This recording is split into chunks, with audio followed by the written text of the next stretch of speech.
సంస్కృతి టీవీ ప్రేక్షకులకు ముందుగా నమస్కారం.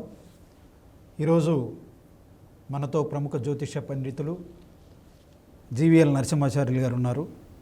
వారు ఇటీవల సంస్కృతి ఛానల్ ద్వారా పలు వీడియోలు చేస్తూ జ్యోతిష్యంపై ప్రజలకు అవగాహన కల్పిస్తూ జ్యోతిష్యం పట్ల ప్రజల్లో ఉన్నటువంటి అనుమానాలను తొలగిస్తూ ముందుకు దూసుకెళ్తూ ఉన్నారు. వారిని అడిగి మరిన్ని విషయాలు తెలుసుకుందాం. నమస్తే సార్. నమస్తే నమస్తే నమస్తే సార్, ఇటీవల కాలంలో మీ వీడియోస్ చాలా చూస్తున్నాం. కొన్ని వందలు వేల వీడియోస్ కూడా చూసాం. అటు పొలిటికల్గా కానీ, తర్వాత జ్యోతిషపరంగా కానీ, సమాజానికి ఉపయోగపడే కొన్ని వీడియోస్ మేము చూస్తూ ఉన్నాం. అయితే వాటిలో కొన్ని నెగిటివ్ ఉన్నాయి, పాజిటివ్ ఉన్నాయి. ఇటీవల కాలంలో కొద్ది రోజుల నుంచి మీరు ఈ సంస్కృతి టీవీ ఛానల్ ద్వారా జ్యోతిషం పట్ల ఒక డిఫరెంట్ యాంగిల్ తీసుకొని అటు రామాయణం, ఇటు మహాభారతం యుగాలకు సంబంధించినటువంటి జ్యోతిష్యం ఉంది అని చెప్పి ఒక కొత్త ఒరవడిని తీసుకొస్తున్నారు జ్యోతిష్యంలో. అసలు ఇంత డిఫరెంట్గా చెప్పాలని మీకు ఎందుకు అనిపించింది? శ్రీ గురుభ్యో నమః. విద్యా సరస్వతికి జన్మనిచ్చినటువంటి తల్లిదండ్రులకు, గృహస్థుడిగా అవకాశం ఇచ్చినటువంటి మా గురుదేవులకు, నన్ను ఎంతగానో వ్యతిరేకించేటువంటి, ఇక్కడ వ్యతిరేకము అని అంటే తెలియనితనం వారికి, సద్విమర్శలు చేస్తున్న వారికి, జ్యోతిష్యుల అభిలాషులందరికీ కూడా గ్రహాభివందనం, నవగ్రహాభివందనం. జ్యోతిష్యం అనేటువంటిది ఇది ఒక అరుదైన అంతులేని శాస్త్రం. దశశ్లోకేన పండితః అన్నారు. 10 శ్లోకాలు కనుక వస్తే అతను పండితుడు. జ్యోతిష శాస్త్రంలో 27 నక్షత్రాలు, 9 గ్రహాలు, 12 రాసులు, వీటి పేర్లు తెలిసి, తిథుల పేర్లు తెలిసి, కాస్త గూగుల్లో సెర్చ్ చేస్తే ప్రతి అంశం బయటకు వస్తుంది. అవన్నీ బైహార్ట్ చేసి, ఓహో ఇదే జ్యోతిష్యం అని అనుకున్న అంత ఈజీ అయితే కాదు ఈ శాస్త్రం ఇది. ఓకే, ఒకవేళ జ్యోతిష్యుడిని కాకుండా ఉంటే ఒక ఉపాధ్యాయ వృత్తిలో ఉండవలసిన వాడిని. జ్యోతిష్య శాస్త్రం వెనక నేను చేసినటువంటి సాధన బహుశా ఇంకొకరు ఈనాటి అధునాతన జ్యోతిష్యులు చేసి ఉండరేమో అన్న సందేహం వస్తుంది. బహుశా చేసి ఉండొచ్చేమో అన్న సందేహం కూడా కలుగుతుంది. అసలు జ్యోతిష్యం నేర్చుకోవాలనే ఆలోచన మీకు ఎందుకు వచ్చింది? రైట్. ఎప్పుడు వచ్చింది? జ్యోతిష్యం అనేది నాకు మొదటి నుంచి నా లక్ష్యం కాదు. నేను ఒక సాధారణ కుటుంబంలో పుట్టిన వ్యక్తిని. నా జీవన రామాయణంలో బాలకాండ అంత అద్భుతమైంది కాదు. 7th క్లాసు 8th క్లాసు చదువుతున్న సమయంలోనే మా కుటుంబం చితికిపోయింది. అలాంటి పరిస్థితిలో మొట్టమొదటి నా జీవనం తెనాలి దగ్గరలో వైకుంఠపురం అని ఉంది. ఆ వైకుంఠపురం వెంకటేశ్వర స్వామి గుడిలో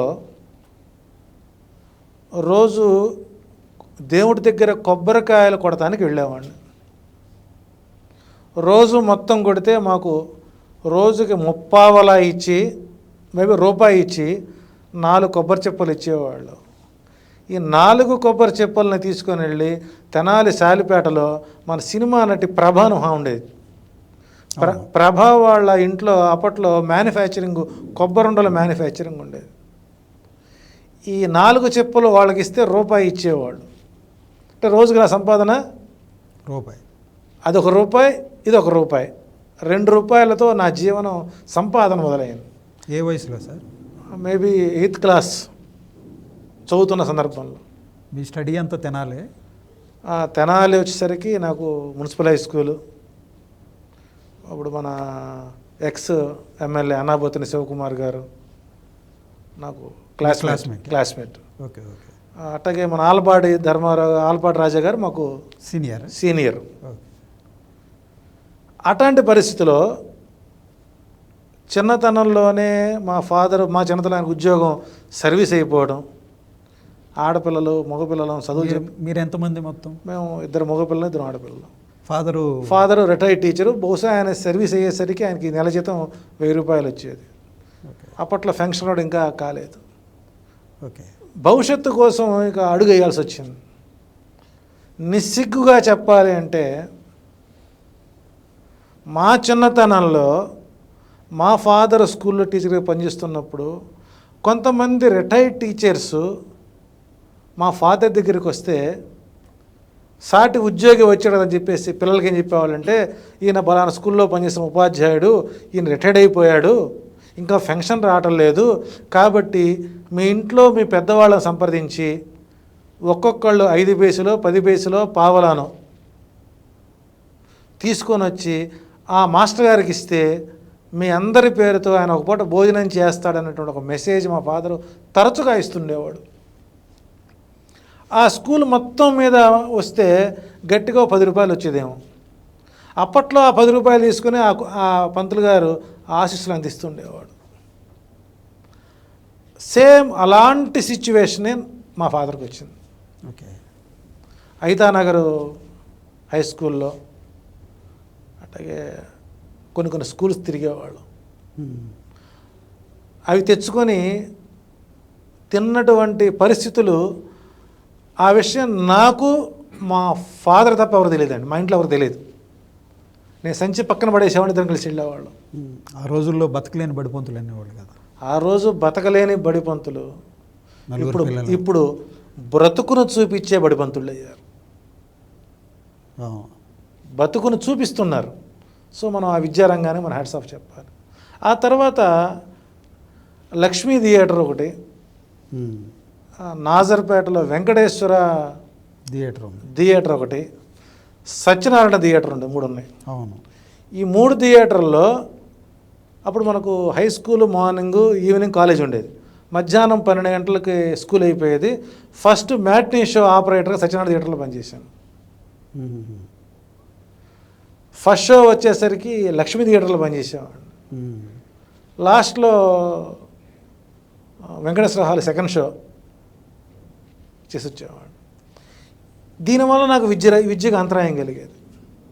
ఓకే. ఇంకా ఫర్దర్ స్టెప్ ఏంటని ఆలోచిస్తే, కుటుంబ పోషణకి మీరు కూడా చేయూతను అందిస్తా, చదువుకి అంటే ఇక్కడ ఈ విషయాలు మా నాన్నకి నాకు బాగా తెలుసు. మా అమ్మగారికి కానీ మా అన్నదమ్ములకు కానీ ఎవరికి తెలియదు. ఎప్పుడు తెలిసింది అంటే 9th క్లాసు మార్కులు తగ్గినప్పుడు తెలిసింది. దాంతోపాటు ఆంధ్రజ్యోతి పేపరు, హిందూ పేపరు, ఉదయం మనకు హైదరాబాద్ నుంచి వచ్చేటువంటి ఫస్ట్ మెయిల్ బండికి కట్టలు వచ్చేసి అవి తీసుకుని చీరాల్లో గంటకు పావలా చొప్పున సైకిల్ అద్దెకి తీసుకుని 500 పేపర్లని చీరాల నుంచి జాండ్రపేట వరకు పంచుకుంటూ తిరిగి మళ్ళీ వచ్చేటువంటి ఒంగోలు ప్యాసింజర్కి తెనాలి వచ్చి స్కూల్కి వెళ్ళిపోయేవాడిని. సో బాల్యం అంతా కూడా పరచన విస్తర కాదు, అది నాకు అనుభవం నేర్పిన విస్తరి. అక్కడి నుంచి వైకుంఠపురం నుంచి గుళ్ళో పనిచేసుకుంటూ నిదానంగా ఒక ఆశ్రమానికి చేరుకున్నాం. కావలి దగ్గర రాజమాతాదేవి ఆశ్రమానికి. ఆశ్రమానికి ఎందుకు వెళ్ళారు? అక్కడ వెళ్ళాల్సిన పరిస్థితి, జీవన ప్రయాణం కోసం వెళ్ళాల్సి వచ్చింది. అక్కడ ఒక 10 years లాంగ్ స్టాండ్ అక్కడ ఉండిపోయి అక్కడి నుంచి జీవితం అనేక మలుపులు తిరిగింది. ఆధ్యాత్మిక గురువుగా శ్రీ రాజమాతాదేవి, జ్యోతిష్య శాస్త్రానికి ఆద్యుడు, మన హాస్య నటుడు బ్రహ్మానందం గారు, మీ గురువు గారా? మా గురువు గారు. ఆహా. ఆయన ఒక రోజున ఒక పాఠం చెబుతూ ఒక పద్యాన్ని చెప్పి దీని భావాన్ని రేపు చెబుతాను అన్నాడు. ఎక్కడ ఈ బ్రహ్మానందం గారికి మీకు కలయిక ఎక్కడ? గుంటూరు జిల్లాలో ఆయన ట్రైనింగ్ టీచర్గా ఆయన వచ్చారు మా స్కూల్కి. ఓకే. అంటే ఆయన ఉద్యోగి కాకముందు ఆ ట్రైనింగ్ టీచర్ వస్తారు క్లాస్ స్కూల్స్కి. ఓకే. ఆ వచ్చినప్పుడు పార్వతి తపస్సు అనేటువంటి ఒక పద్య భాగంలో ఒక పద్యం చెప్పి దాని భావాన్ని చెప్పి ఆ రేపటి రోజున క్లాస్ చెబుతానని చెప్పి అన్నారు. ఉదయం రాగానే నేను ఎక్కడి దాకా చెప్పాను అన్నాడు. భూతర రాజకన్యమణి భూషణముల్ దిగద్రావి అంతవరకు చెప్పి ఆపారండి. ఇక ఇవాళ చెప్పాల్సింది సూర్యరశ్మి కాంతి చేత వేడెక్కబడినటువంటి హిమబిందువులు పార్వతీదేవి యొక్క శిరస్సు నుంచి, లలాటము నుంచి, నాసికా పుటముల నుంచి, అధముల నుంచి, చిన్ముద్ర నుంచి, ఓ ఇక చాలు రాబ్రావు అన్నాడు. అని నీకు భవిష్యత్తు ఉందిరా, నువ్వు రేపు ఏం జరుగుతుందో ముందు చెబుతున్నావు, నీవు మంచి భవిష్యత్తులో నువ్వు మంచి జ్యోతిష్యుడు అవుతావు అని ఆశీర్వదించినటువంటి తొలి వ్యక్తి పద్మశ్రీ. మీలోని ఉన్న నైపుణ్యతని ఆయన గ్రహించాడు బ్రహ్మానందం గారు. సో అందుకే నాకు ఆది గురువు బ్రహ్మానందం గారు అయితే, ఆయన ఆశీస్సులకి నాకు దొరికిన అద్భుతమైనటువంటి జ్యోతిష్యుడు విఠల రామకృష్ణయ్య గారు. ఆయన ఎక్కడ సార్?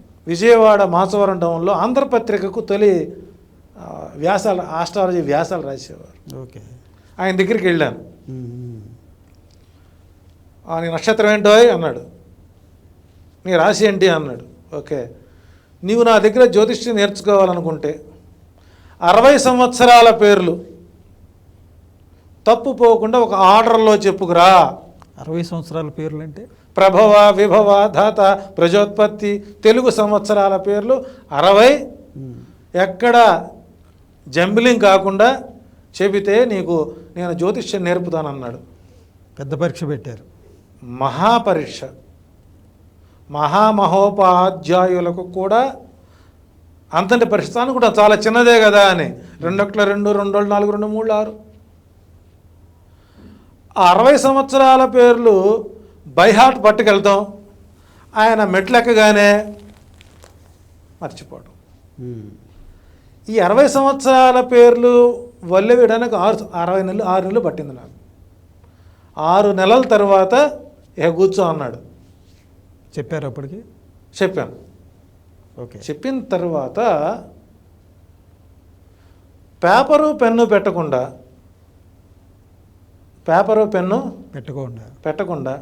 జాతకం ఎలా చెప్పొచ్చో అతి సులభమైనటువంటి శైలి నేర్పినటువంటి ఒక అద్భుతమైనటువంటి జ్యోతిష్య గురువు విఠల రామకృష్ణయ్య గారు. ఈ మధ్య ఆయన కాలం చేశారు. అది మా దురదృష్టం. ఓకే. మొదటి గురువు. నా జ్యోతిష్యంలో రెండవ గురువు రాజనాల గారు, సినీ యాక్టర్. ఎన్టీ రామారావు గారు ఆస్థాన గురువు గారు. ఓకే. ఓకే. రాజనాల గారు. ఆయన నాడి ఫలదీపిక అనేటువంటి గ్రంథాన్ని నేర్పాడు. పెద్ద పెద్దవాళ్ళతో జర్నీ జరిగింది జ్యోతిష్యం. ఎస్. మూడో గురువు గారు బివి మోహన్ రెడ్డి గారు, ఎమ్మెగినూరు టీడీపీ ఎమ్మెల్యే. ఆయన పెట్టిన ముహూర్తానికి రామారావు గారు.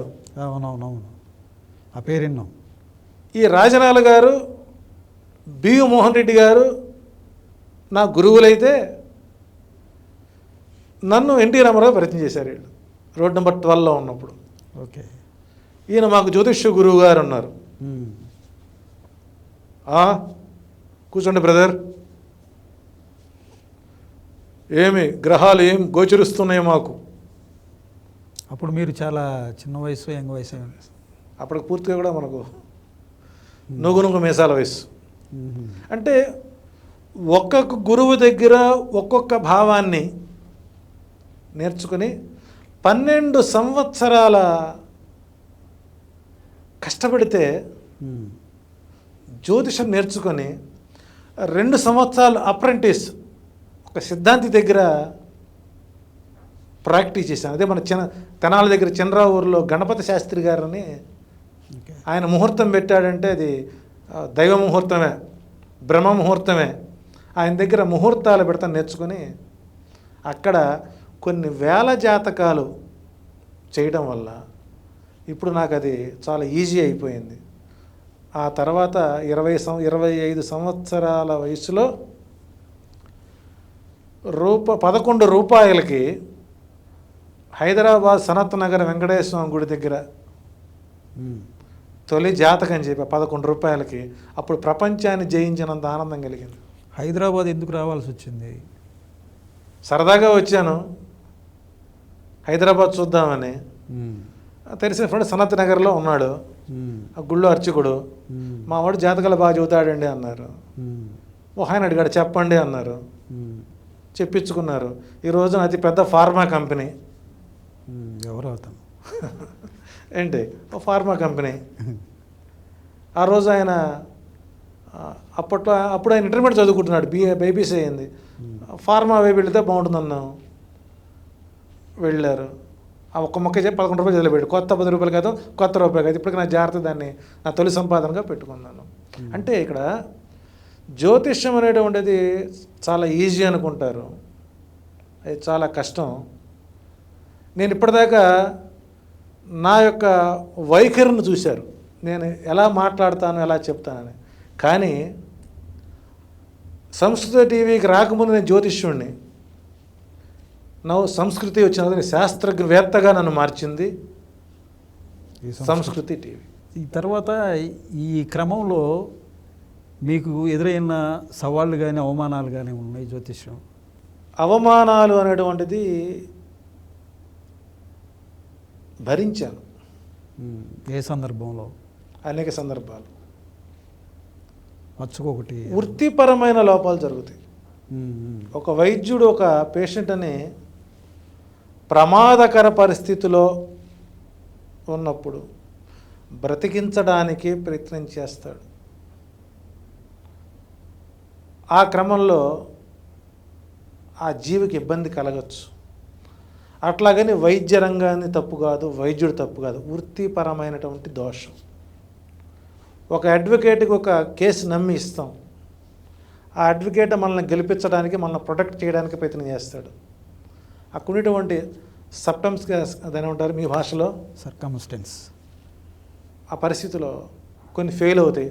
అంత మాత్రాన అతను ఫెయిల్యూర్ అడ్వకేట్ కాదు. అట్లాగే జ్యోతిష్ శాస్త్రవేత్తంలో మాకు ఇచ్చినటువంటి డేటాను అనుసరించి మేము మాట్లాడతాం. డేటా ఇవ్వడం కరెక్ట్గా ఇచ్చారా లేదని వాళ్ళది మాకు సంబంధం లేదు. అటువంటివి కొన్ని. కానీ అవమానాల కంటే, నేను పొందినటువంటి అనుభవాల కంటే అవమానం చాలా చిన్నది. అద్భుతమైన అనుభవాలు. ఎలాంటి అనుభవాలు? నేను ఒక ఊరు వెళ్ళాను, తూర్పుగోదావరి జిల్లాలో ఒక పల్లెటూరుకి వెళ్ళాను. అప్పట్లో మనకి ఫ్లెక్సీలు రాకముందు బ్యానర్ల మీద రాసేవాళ్ళు, బలానే అని చనిపోయినాడు, దశజన్మ కర్మ. క్లాత్ బ్యానర్లు ఉండేవి, వాటి మీద రాసేవాడు. నేను ఆ ఊరు ఎందుకు వెళ్ళా? సహజంగా ఏంటంటే సమాజంలో వివిధ రకాల వ్యక్తులు ఉంటారు. కొంతమంది తనను తాను పరిచయం చేసుకోవడం కోసం వాడికి నమస్కారాలు పెట్టుకుని అలవాటు ఉంటుంది. దానికి వీడు ఇట్లా అంటాడు, మనం గమనించకపోతే రెండోసారి ఇట్లా అంటాడు, అంటే నమస్కారం పెట్టమని. అలా నమస్కారం పెట్టామనుకోండి, నమస్కారం అంటాడు. అంటే పెట్టేదాకా అతను వదలడు, పెట్టేదాకా అంటాడు. అంటే అది ఆయనకి సంతృప్తి. అట్లాగే వాస్తు శాస్త్రవేత్త ఉంటాడు అనుకోండి, వాడు అడిగినా అడగకపోయినా ఈ గోడకి ఎందుకు కట్టారు, ఇది ఎందుకు పెట్టారు అంటాడు. అంటే నేను వాస్తు సిద్ధాంతాన్ని చెప్పుకోవడం కోసం పరిచయం చేసుకునే విధానం అది. హస్త సాముద్రికం వాడు చేసి చూపించని అంటాడు.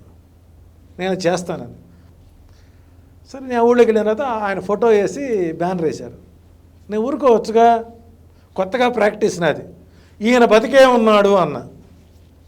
బతికే ఉన్నాడు అన్నారు మీరు. బతికే ఉన్నాడు, 11 రోజులకు వస్తాడు. ఎందుకంటే పుట్టిన తేదీ చనిపోయిన తేదీ రాస్తారు. అది నాకు ఐకాన్. ఓకే, ఐకాన్ 11 రోజుకి వస్తాడన్న. ఆ రోజు చనిపోయి 10వ రోజు. అప్పట్లో ఈ 10 రోజులు కర్మ చేశారు, పిండాలు పెట్టారు, గుళ్ళు కొట్టించుకున్నారు, పిలకలు పెట్టుకున్నారు, వస్త్రాలు పెడుతున్నారు. ఈ మాట నేను అన్న. ఆ ఊరు కరణం గారి దగ్గర నన్ను తీసుకెళ్ళారు. కూర్చోవా అన్నారు. ఈవిడ కొత్తగా వచ్చాడు, ఈవిడ వచ్చాడు, చచ్చిపోయినాడు బతికాడు అంటున్నాడు, చచ్చిపోయినాడు బతికిస్తాను అంటున్నాడు, 11 రోజుల్లో వస్తాను అంటున్నారు. అసలు ఈ సంగతి అంటే కనుక్కోండి అంటే ఊళ్ళో పెద్ద అప్పుడు మనకు అని చెప్పి తీసుకెళ్ళి ఆయన ముందు కూర్చోబెట్టారు. ఆ కరణం గారు, మున్సిపు, ప్రెసిడెంట్ ముగ్గురు వచ్చారు. ఏమయ్యా చూస్తే చిన్న పిల్లాళ్ళ ఉన్నావు, వాడు చచ్చిపోయి కర్మిస్తే అక్కడ నేను పిచ్చి పడుగుతాను, ఆయన బుద్ధి ఉందా లేదా అని అడిచారు. నాకు అహం దెబ్బతన్నది. అయ్యా మీరేమని అనుకోండి, ఆయన బతుకున్నాడు, 11 రోజులకు వస్తాడు ఇవాటి నుంచి. అంటే ఆయన పుట్టింది ఏదో ఒకటి, చచ్చిపోయింది ఏది, మీరు వేసింది ఒకటి, ఆ డేట్లో సావడానికి అవకాశం లేదు, బతుకున్నాడు. ఇక సరే నువ్వు ఈ 11 రోజులు ఇక్కడ ఉండు, ఊరికి వెళ్తే ఒప్పుకోం. వచ్చాడా నీకు ఈ ఊళ్ళో బ్రహ్మరథం పడతాం, రాలేదా బడిది పూజ చేస్తాం. ఓకే, అంటే నా జ్యోతిష్య శాస్త్రానికి తొలి అగ్ని పరీక్ష అనేది అక్కడ ప్రారంభమైంది. తూర్పుగోదావరి జిల్లాలో నాకు ప్రారంభమైంది. తూర్పుగోదావరి జిల్లాలో ఒక పెద్ద క్షేత్రం ఉంది, వెంకటేశ్వర స్వామి గుడి. అది కూడా ఇర్రవాడ పక్కన ఉంటుంది, పేరు అడిగేటట్లు. సరే కూర్చున్నా. కరణం గారు బ్రాహ్మలు భోజనం పెడతాడు. భోజనం తినేటప్పుడల్లా రే జాగ్రత్త, రే పొరపాటు చెప్పరు, వెళ్ళిపోదు కానీ ఇక్కడి నుంచి నువ్వు. లేదండి వస్తాడు, లేదండి వస్తాడు. మీ నమ్మకం మీది. 10 రోజుల పాటు 11 రోజు ఉదయం వచ్చింది. ఇక నా గుండె 2 కొట్టుకుంటుంది. ఇవాళ నా అగ్ని పరీక్ష, వస్తాడా రాడా, ఎందుకు ఆగానా, జ్యోతిష్యం నేర్చుకుంటే ఇన్ని తిప్పలు ఉన్నాయా, ఓహో జ్యోతిష్యం ఇలా మాట్లాడకూడదా అని నాలో ఒక ఆత్మ సంశయం ఆత్మ న్యూన్యతా భావం ఏర్పడింది. అంటే వాడు రాకపోతే అయిపోయింది. బడితి పూజ గట్టిగా వార్నింగ్ ఇచ్చారు. అంటే 11వ రోజు మధ్యాహ్నం వరకు నాకు ఇక మొదలైంది చెర. ఏదో ఆత్రంగాడికి మూత్రం ఎక్కువ అని శరీరం ఆపాద పెట్టుకున్నారు. ఇక ఆపాద మస్తకం నడు మీద లొంగి ఊడిపోతుంది, భయం మొదలైంది, తిన్నప్పుడు చేయి వణుకుతుంది. అరే ఇప్పుడన్నా చెప్పు, వాళ్ళ కాళ్ళు పట్టుకో, పంపిస్తా అన్నా. అయినా సరే మన బతుకు మంది అది అని చెప్పి అనుకున్నాం. సరే కదా అని చెప్పేసి కరెక్ట్గా సాయంత్రం 7 గంటలకండి, 7 గంటలకి తిరుపతి నుంచి వచ్చేటువంటి ప్యాసింజర్, తిరుపతి కాకినాడ ప్యాసింజర్ ఒకటి, అది కరెక్ట్గా 7 గంటలకి కాకినాడ వస్తుంది. వీడు పిఠాపురం దిగాలి.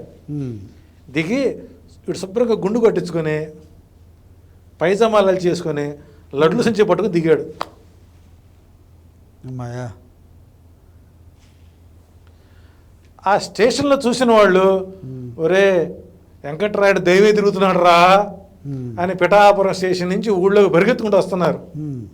ఎప్పుడైతే వార్త వచ్చిందో, ఇప్పుడు చెప్పండి కరణం గారు, వండికనే వాడేనే, ఇప్పుడు చెప్పండి కరణం గారు అన్న. ఒళ్ళు కాళ్ళు ఇవన్నీ దగ్గర పెట్టుకొని ఆ పాట ఊళ్ళోకి వచ్చాక వాళ్ళ పిల్లలు వచ్చారు నా దగ్గరికి. గురుగారు మా అబ్బాయి నాన్న వచ్చారండి, వెళ్దానండి అని. నిజంగా సార్ ఆ రాత్రికి ఇంటికి 5 కేజీల బియ్యం అండి.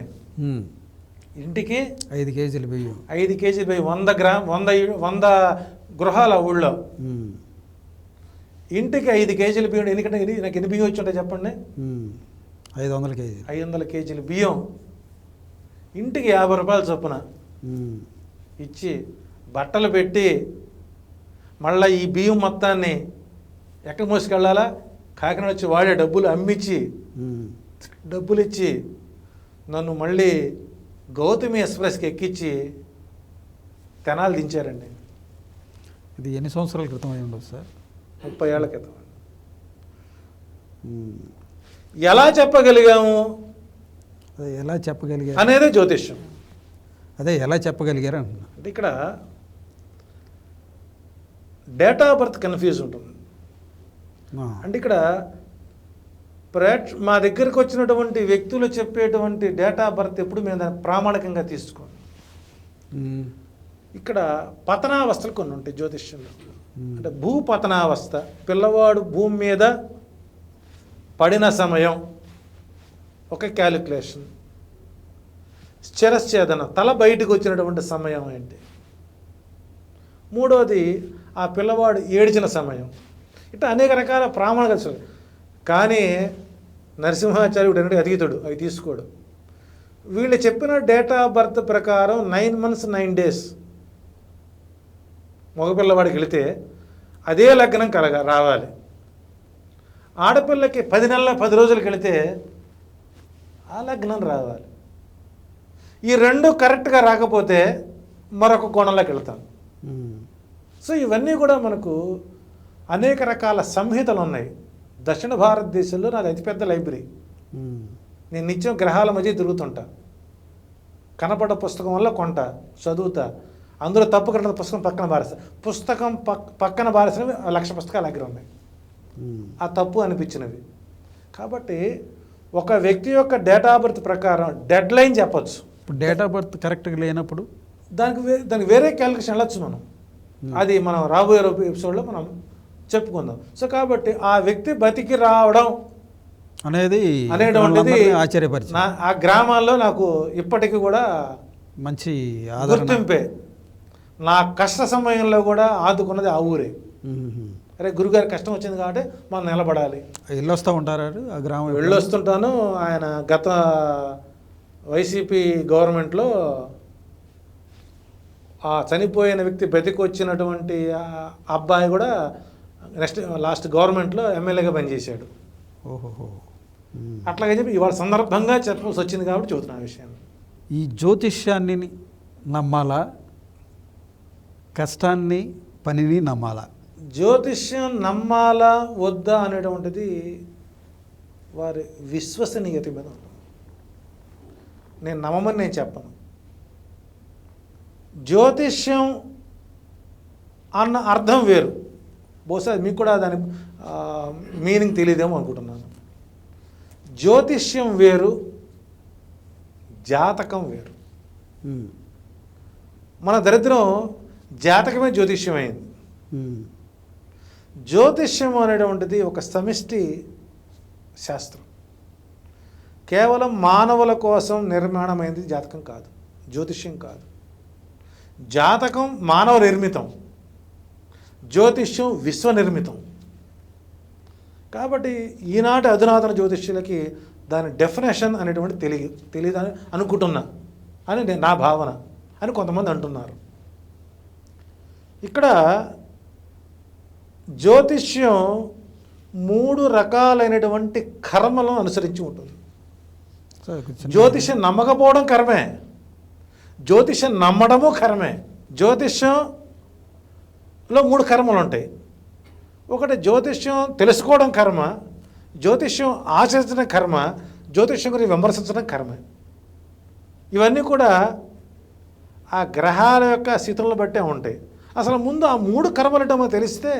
ఇప్పుడు అసలు ఇటీవల కాలంలో ఈ జ్యోతిష్యం పట్లే కదా ఎక్కువ యూట్యూబ్ ఛానల్స్లో కానీ జ్యోతిష్యులు కానీ జాతకము జ్యోతిష్యం వీటి మీద ఎక్కువ నడుస్తుంది కదా.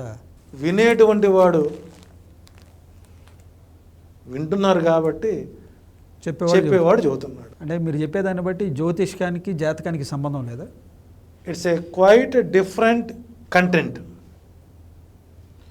నేను జ్యోతిష్యుడిని, జాతకాలు చెప్పేవాడిని కాదు. మీరు జ్యోతిష్కులు కాబట్టి నేను జాతకం చెప్పించుకోవడానికి మీ దగ్గరికి వచ్చా.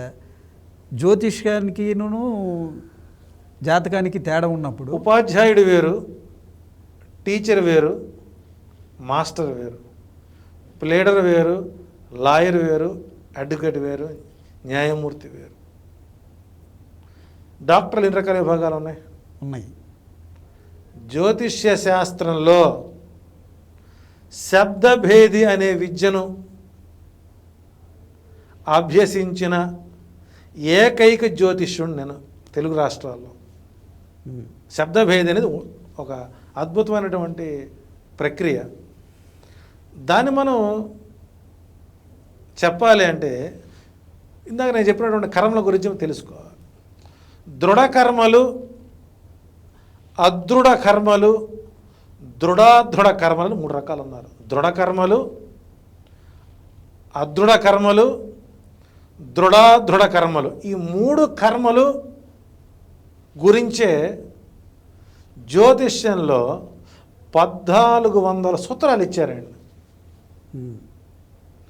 నీ శరీరంలో ఏ ఏ అవయవాలు ఎందుకు, ఎలా, ఎప్పుడు పనిచేస్తాయో కొన్ని సూత్రాలు ఇచ్చాడు. ఆ పని చేయడానికి ఏ గ్రహాలు కారకులయ్యారో మన సంస్కృతి టీవీలోనే శనిగ్రహం యొక్క గొప్పతనంలో చెప్పాము మనం. ప్రేక్షకులు ఆ వీడియోని ఫాలో అవ్వచ్చు. నీవు ఏం చేయాలి, ఎలా ఉండాలి, ఎలా ప్రవర్తించాలి, సమాజంలో ఎలా తిరగాలి అనేటువంటి దాన్ని కొన్ని సూత్రాలు ఇచ్చారు. సో వేదాంగాల్లో ఒక అంగం జ్యోతిష్యం. అయితే ఇక్కడ కర్మలు ఉన్నాయి. ఆగామి, సంచిత, ప్రారంధ కర్మలు ఉన్నాయి వేదం చెప్పినవి. ఎక్స్క్లూజివ్గా జ్యోతిష్యంలో దృఢ కర్మలు, అదృఢ కర్మలు, దృఢాదృఢ కర్మలు అని చెప్పారు. దృఢ కర్మలు అంటే ఏంటి? మనం ఇక్కడి నుంచి ఊరు వెళ్తుంటాం, కారెక్కి కూర్చున్నాం, మన గమ్యస్థానానికి చేరుకోబోతున్నాం. ఈలోపు ఒక విపత్తు వచ్చింది, కారు యాక్సిడెంట్ అయింది, కారులో కొంతమంది చనిపోయారు, మనం బతికాం. నువ్వు అది ఊహించావా? ఊహించలేదు. పిడుగుపాటుతనం, పిడుగులు పడతాయి, చనిపోతుంటారు. మృత్యువాత పడతారు కొంతమంది, చనిపోతుంటారు. అవన్నీ తెలియకుండా జరిగేటువంటి కర్మల చేత బాధించబడతారో వారందరూ కూడా దృఢకర్మలకు చెందినవారే. కరోనా వచ్చింది, కొన్ని వేల మంది చనిపోయినారు. వాళ్ళు చనిపోతారని ముందుగా ఊహించుకున్నారా? ఊహించలేదు. అలా చనిపోయిన వారందరూ కూడా దృఢకర్మలకు చెందినవారే. ఆ దృఢకర్మలు కొన్ని రాసులు ఉన్నాయి, కొన్ని నక్షత్రాలు ఉన్నాయి, కొన్ని గణాలు ఉన్నాయి. సరే, ఇప్పుడు చాలామంది కసి, పట్టుదల, దీక్షతో వీటితో పనిచేస్తుంటారు. సక్సెస్ కాలేకపోతుంటారు. కొంతమంది అనుకున్న లక్ష్యాన్ని చేరుకోలేకపోతారు. అంటే వాళ్ళ జాతకం బాగాలేదనా? నేను ఆ మాట అనకూడదు. అసలు జ్యోతిష్యుడిని కలవకుండా, జాతకాల జోలికి పోకుండా ప్రశాంతంగా ఉంటే తన పని తాను చేసుకోవచ్చు. అంటే ఇది మళ్ళీ పెద్ద కాంట్రవర్సీ అయితే, రైట్? జ్యోతిష్ కాంట్రవర్సీ కాదు, ఇది ఒక మంచి మెసేజ్. అంటే జ్యోతిష్యులంతా ఏమైపోవాలి? What maybe. నేను ఎప్పుడు కూడాను నా వీడియో ఇంట్రడక్షన్లో నిత్య దైనందిక జీవితంలో పడుకున్నవాడు లేస్తేనే బతికినట్లు లెక్క. నువ్వు అలా లేవాలంటే ఆ రోజు మొత్తం నీకు దైనందిక జీవితమే. నిత్య దైనందిక జీవితంలో దీపారాధన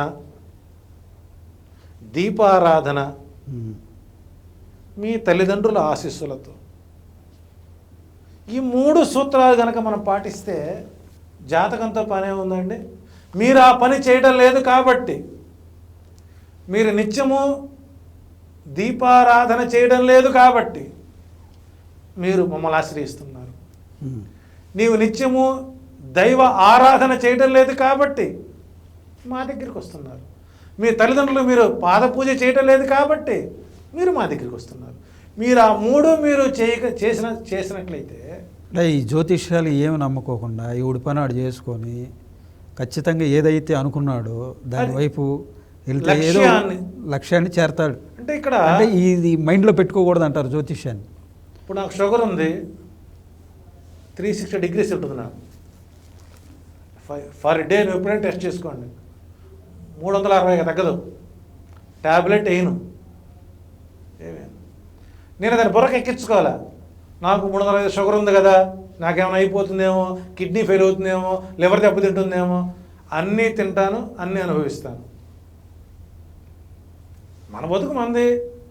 నేను ఎప్పుడు చెబుతుంటా, నిద్ర లేచిన తర్వాత కాలకృత్యాల్లో ముక్కకుండా కూర్చున్నవాడు పుణ్యాత్ముడు అంటాం. అట్లాగే నిద్ర లేచిన తర్వాత నా రాశిఫలం ఎలా ఉంటుంది, నాకు ఇవాళ ఏం జరుగుతుంది, రేపేం జరుగుతుంది అని పాకులాడే కంటే ఆ సమయాన్ని ఇంట్లో దీపారాధన చేయి, దండం పెట్టు, దైవారాధన చేయి, దండం పెట్టు. ఇవన్నీ చేయలేవా, మీ తల్లిదండ్రులకి దండం పెట్టు. అంటే దీన్ని బట్టి చూస్తే దైవాన్ని, ప్రకృతిని, తల్లిదండ్రుల్ని, వీళ్ళందరినీ గౌరవిస్తూ నీ పని నువ్వు చేస్తావు. వీటన్నిటికీ మించిన తర్వాతే జ్యోతిష్యం నా దృష్టిలో 4వ స్థానం ఇస్తాను. ఓకే. ఎందుకంటే ఫస్ట్ వేదం చెప్పింది ఇదే కదా, తల్లి, తండ్రి, గురువు, దైవం అన్నారు. నువ్వు అలా పూజించిన వాడికి జాతకంతో పని లేదు, గ్రహాలు మొత్తం నీ చుట్టూ తిరుగుతాయి. మనకు వినాయక చవితి కథ చదువుకుంటున్నాం కదా, ఆయన అక్కడ కూర్చొని ధ్యానం చేసుకో, సప్త సముద్రాలు తిరిగినంత కథ వస్తుంది చెప్పి ఆ గణపతి కూర్చొని నారాయణ మంత్రం చదువుకున్నాడు, లేదా కూర్చొని ఓ నమశివాయ, ఓ నమశివాయ చూపించాడు కదా. కాబట్టి ఇక్కడ నా దృష్టిలో వ్యక్తిగత జీవితం మీద గ్రహ స్థితులు కేవలం 20% మాత్రమే పనిచేస్తాయి. అంటే ఇక్కడ చాలామంది అంటుంటారు, గుమ్మడికాయ అంత టాలెంట్ ఉంటే కాదు, ఆవగింజ అంత అదృష్టం కూడా ఉండాలని చెప్పేసి అంటారు. ఆ ఆవగింజ అదృష్టమైన జ్యోతిష్యం అంటే ఇక్కడ మన పల్లెటూరులో సంగతి ఉంది, ఎక్స్టెన్షన్ కార్డు కోసం ఆస్తులు అమ్ముకున్న చాలామంది ఉంటారు. సీక్వెన్స్లో 12 మొక్కలు పండుతాయి, 13వ మొక్క రాదు, వీడి చేయి వణుకుతుంటుంది. ఆ 13వ మొక్క కోసం ఆస్తులు అమ్ముకున్న చాలామంది ఉన్నారు. ఓకే. అదృష్టం అనేటువంటిది ఎప్పుడు కూడా మనతోనే ఉంటుంది. దాన్ని అందిపుచ్చుకోవటంలో మనం ఫెయిల్యూర్ అవుతున్నాం. బ్రహ్మ దృష్టిలో అందరూ సమానమే, అందరూ కోటీశ్వరులే. ఈ రోజున బడుగు బలహీన వర్గాలని చెప్పేసి వాళ్ళను వాళ్ళు కించపరుచుకుంటారు. కానీ ఈనాటి బడుగులు ఆనాడు కోటీశ్వరులు. దంతావళంబుపై బలవంతుండొక్కడు నించుండి రతనం వెంతటి దువ్వున అని గుర్రం జాషువా గారు రాసినటువంటి, బలిజేప లక్ష్మీకాంత కవి రాసినటువంటి హరిశ్చంద్ర నాటకంలో హరిశ్చంద్రుడిని కొన్నటువంటి వీరబాహుడు బడుగు బలహీన వర్గాలకు చెందినటువంటి వాడు కాదా, మరి అంతటి ధనాన్ని పెట్టి కొన్నాడే. అదే చంద్రమంత్రి కొన్నటువంటి ఆ బ్రాహ్మణుడు పురోహితుడు ధనవంతుడు కాదా, సత్యవతి పౌత్రుడు గొప్పవాళ్ళు కాదా. ఇక్కడ బ్రహ్మదృష్టి అంతా సమానమేనండి. మనం ఎంచుకునేటువంటి మార్గంలోనే మన భవిష్యత్తు ఉంటుంది. దాన్ని సూచన చేసేటువంటిదే జాతకం. జ్యోతిష్యం చెప్పండి, జాతకం ఎండకు తడవకుండా వేసుకున్న గొడుగులాగా,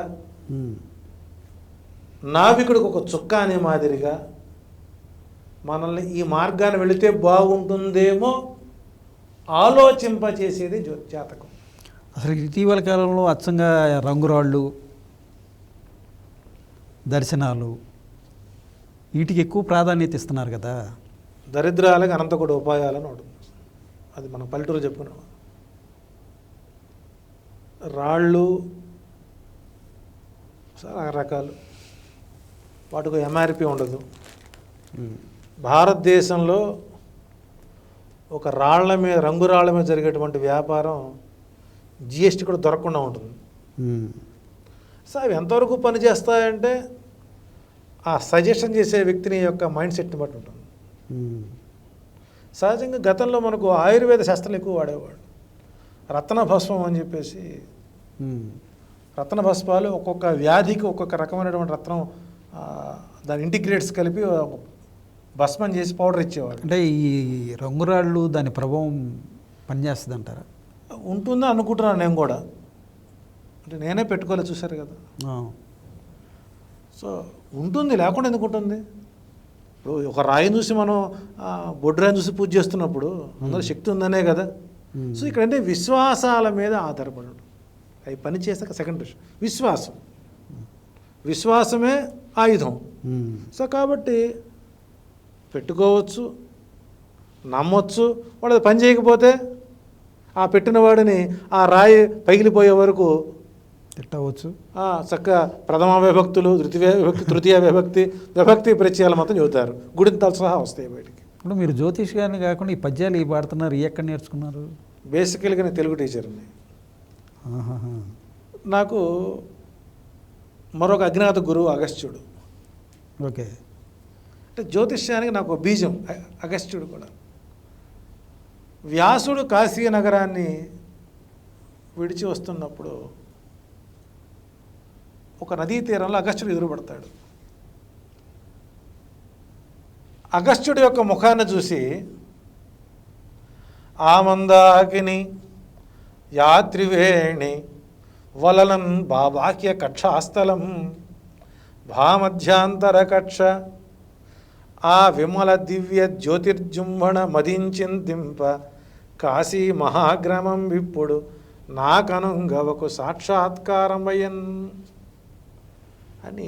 అగస్త్యుడు మంచి ఫేస్ రీడర్. ముఖ కవళికలను బట్టి జాతకాన్ని చెప్పొచ్చు అని నిరూపించినటువంటి అగస్త్యుడు. అంటే గ్రహాలు ఉన్నాయి అంటే ఒక్కొక్క గ్రహం యొక్క లక్షణాన్ని మన పురాణకారులు, మన సాహిత్యవేత్తలు రాశారు. ఉదాహరణకి చంద్రుడు యొక్క మనస్తత్వాన్ని మను చరిత్రలో అల్లసాని పెద్దన అద్భుతంగా వర్ణించాడు. ఎట్లాగంటే తలమే బ్రహ్మకునైన నీ నగ మహత్వం బెన్న నేనియడన్ గల చోద్యంబులు రేపు కనుగొని ఎదన్ గాకేమి నేడేగదన్ నళిని బాంధవ భాను తప్త రవికాంతస్యంది నిఖార కందళ చుత్కార పరంపరల్ పై పైన్ మధ్యాహ్నంబు తెలిపెడన్. మీరు పద్యాలకు కూడా మంచి ప్రావీణ్యత ఉంది. అంటే చంద్రుడు మనస్సుకు ప్రతీక. మనస్సు ఎక్కడికి వెళితే వచ్చే సమస్యలేంటి, ఒక వ్యక్తి యొక్క మనస్సుని ఎలా నియంత్రించుకోవాలి, నియంత్రించుకోకపోతే వచ్చే నష్టాలేంటి అనే అంశాన్ని చెబుతూ వరూధిని ప్రవరాఖ్యుల యొక్క వృత్తాంతాన్ని చెబుతూ ఇట్లా చెబుతాడు. మనసు ప్రవరాఖ్యుడికి ఒక్కసారి మానస సరోవరం, మనసు అనేటువంటిది సరోవరము. మానస సరోవరంలో ఏముంటుంది? బురద లేనటువంటి నీరు, బురద లేని నీరు. దాన్ని శ్లోక భావంలో అకర్ధమమిదం తీర్థం, ఈ పదం ఎవరు ఉపయోగించారు? వాల్మీకి రామాయణాన్ని రాయడం కోసం భరద్వాజ మహర్షిని పిలుచుకొచ్చి, భరద్వాజ నేను రామాయణాన్ని రాయాలనుకుంటున్నాను అంటే, అలాగే స్వామి ఎక్కడ రాద్దామని అడిగాడు. అకర్ధం అమిదం తీర్థం అన్నాడు. అకర్ధం అంటే బురద లేనటువంటి నీటి ప్రాంతంలో రాద్దామన్నాడు. చూసారా ఆ పదం? దానికి అలసనపతి ఏమిచ్చాడు? మనసు ఏగిన చోటికి మానస సరోవరానికి వెళ్ళాలి అనుకున్నాడు. ఎలా వెళ్ళాలి? మనసుతో వెళ్ళాలి. వెళ్ళలేడు. వెంటనే దాన్ని అద్భుతంగా అలసనపతి చెప్పాడు. అటజనికాంచ భూమిశ్రుడంబర చుంబిసిరజ్జరీ పటల ముగుర్ లుడదభంగ తరంగ మృదంగ నిస్పన స్ఫుట నటనానుకూల పరిపుల్ల కలాపిజాలమున్ కటక చరత్కరేణు కరకంపిత సాలము శీతశైలమున్. ఇటీవల కాలంలో మీరు బాగా ట్రెండ్ అయ్యారు, మీరు బాగా ట్రోల్ అయ్యారు ఒక విషయంలో. ఏదో అంటారు సామెత కానివ్వండి. ఏది ఎలక్షన్కు ముందు అవును, తెలుగుదేశం పార్టీ అధికారంలోకి రాదు ఆంధ్రప్రదేశ్లో, జగన్మోహన్ రెడ్డి మళ్ళీ గెలుస్తాడు, కుప్పంలో చంద్రబాబు నాయుడు భారీ మెజారిటీతో ఓడిపోతాడు, లోకేష్ కూడా మంగళగిరిలో ఓడిపోతారు అని చెప్పి జాతకం చెప్పారు, మీరు జ్యోతిష్యం చెప్పారు, చాలా కాన్ఫిడెన్స్గా చెప్పారు. కానీ మీతో పాటు చాలామంది జ్యోతిష్యులు చెప్పారు అక్కడ రాదని. తీరా ఎలక్షన్ రిజల్ట్లోకి వచ్చేతలకి మీరు చెప్పినవన్నీ అక్కడ అబద్ధాలైనవి, అటర్ ఫ్లాప్ అయినాయి. అంటే ఇక్కడ నిజాన్ని నిర్భయంగా ఒప్పుకోవడంలో మన వ్యక్తిత్వాన్ని కాపాడుకోవడం అవుతుంది. నాతో పాటు చెప్పినటువంటి సోకాల్డ్ ఒక ఆయన బాత్రూంలో ఫ్లష్ ఉంటుంది శ్రద్ధ మంత్రదండం అది చూపించి చెప్పిన ఆయన. అవును, ఆయన ఏదో బ్రష్ లాగా ఉంటుంది, ఇటు చూపించి పేరు చెప్పగానే ఫ్లష్ ఆయన నియోజకవర్గం చెప్పగానే ఇక్కడ ఇది వస్తుంది ఇక్కడ ఇది వస్తుంది అని చెప్పి ఆయన ఎలక్షన్ అయిపోయిన తర్వాత ఆ వీడియో ఎందుకు డిలీట్ చేశారు? కొంతమంది అబ్బే మేము ఎలా చెప్పలేదు, మమ్మల్ని వక్రించింది, నన్ను ట్రోల్ చేసింది, నేను ఇలా కలిస్తే గెలుస్తుంది అలా కలిస్తే ఓడిపోతుందని చెప్పాను చెప్పి మళ్ళీ కొత్త వీడియోని ఉన్నారుగా. వాళ్ళందరికీ డిఫరెంట్గా నేను నా వీడియోస్ నేను తీయించలేదు ఎంతవరకు. తప్పు జరిగినప్పుడు తప్పును ఒప్పుకోవడంలోనే ఆ వ్యక్తిత్వం ఉంటుంది. తప్పు జరిగిందని భావించాను, భావించాలండి, విశ్వసించాం. అందులో మనం సెకండ్ ఒపీనియన్ తీసుకోను. అంటే మీ అంచనా ఎక్కడ తప్పు అయిందంటారు? సరే, నాది ఏదో నేను అజ్ఞానంతో చెప్పాను. International astrological council BV Raman astrology society, KP astrology society, భారతదేశంలో ఎన్ని రాష్ట్రాలు ఉన్నాయో అన్ని రాష్ట్రాల్లో ఉండేటువంటి జ్యోతిష్యులందరూ కూడా ఏపీలో గవర్నమెంట్ మారదు అని చెప్పింది. భారతదేశంలో ఉన్న ఆస్ట్రాలజర్స్ అందరూ, ఏ రాష్ట్రంలో ఏ ఆస్ట్రాలజర్స్ ఉన్నా కూడా అందరూ గవర్నమెంట్ వస్తుందన్నారు. మరి వాళ్ళందరితో పాటు పోల్చుకునేదంతా అవునులే, పెద్ద పెద్ద మహోమాలు చెప్పారు. నాకంటే అనుభవం ఉన్నవాళ్ళు, ఉద్గ్రంథాలు రాసిన వాళ్ళందరూ చెప్పారు కదా. ఇక్కడ నేను చెప్పినటువంటి అంశాలు బహుశా అభిమానుల యొక్క మనసు గాయపరిచి ఉండొచ్చు. ఇప్పటికీ కూడా మీరు అదే ట్రెండ్ కొనసాగుతుంది. మీ వీడియోలు కామెంట్స్ కానీ మీ వీడియోలు దాని మీద కామెంట్స్ని మనం చూస్తే మనం చేయలేము. మీ పని మీరు చేసుకుంటే కామెంట్ చేసేవాడు నాకు గురువులు లాంటి వాళ్ళు. కాబట్టి వాళ్ళలో ఇంకా అది ఉంది, బలంగా ఉంది. ఎందుకంటే బలంగా చెప్పింది మీరే. నేను ఆ రోజు మాట చెప్పాను, భవిష్యత్తులో రాజకీయాలకు సంబంధించినటువంటి జాతకాలు చెప్పను అని. దర్శిట్ ఆ డే నుంచి ఈ రోజు వరకు నాకు జాతకాల సంబంధం లేవు. ఇప్పుడు వ్యక్తిగత జాతకాలు చాలా తగ్గించాను. ఇప్పుడు ఉచిత జ్యోతిష్యం, ఎవరు వచ్చినా సరే ఉచితమే జాతకం. మీ దగ్గర ఉచిత జ్యోతిష్యం చెప్పిసుకోవాలంటే ఏమేమి అర్హతలు ఉండాలి, ఏమేమి ప్రామాణికాలు ఉండాలి? చెప్పే విషయం ఓపికగా భరించే ఓపిక ఉండాలి. అందుకనే వాస్తవాలు చెప్తా జ్యోతిష్యంలో. అంటే అది విని తట్టుకునే ధైర్యం ఉండాలి. అంటే నేను ఎలా చెబుతాను అనేటువంటిది నా దగ్గరకు వచ్చినటువంటి 8 లక్షల మంది క్లయింట్స్ తెలుసు. నాకు 8 lakhs పీపుల్స్ ఉన్నారు. 90% నాది స్ట్రైక్ రేట్, 10% 5% మనం చెప్పినవి ఆచరించుకోకపోవడం, 5% నిర్లక్ష్యం. ఒకసారి ఫెయిల్ అయ్యామని చెప్పేసి అదే చెప్తున్నానండి. జ్యోతిష్యానికి జాతకానికి తేడా తెలియకపోవడం అది. అక్కడ చంద్రబాబు జాతకాన్ని కానీ జగన్ జాతకాన్ని కానీ నేను వ్యక్తిగతంగా చెప్పలేదు. పార్టీ ఎస్టాబ్లిష్ అయినటువంటి పీరియడ్ని బట్టి చెబుతాం. మాకు ఇచ్చిన డేటా అలాంటిది. ఏదైనా తప్పు జరిగింది, మళ్ళీ ఆ తప్పుని ఇంకొకసారి చేయకుండా అసలు ఆ అంశంలోనికి పోకుండా ఉండడం మంచిది కదా.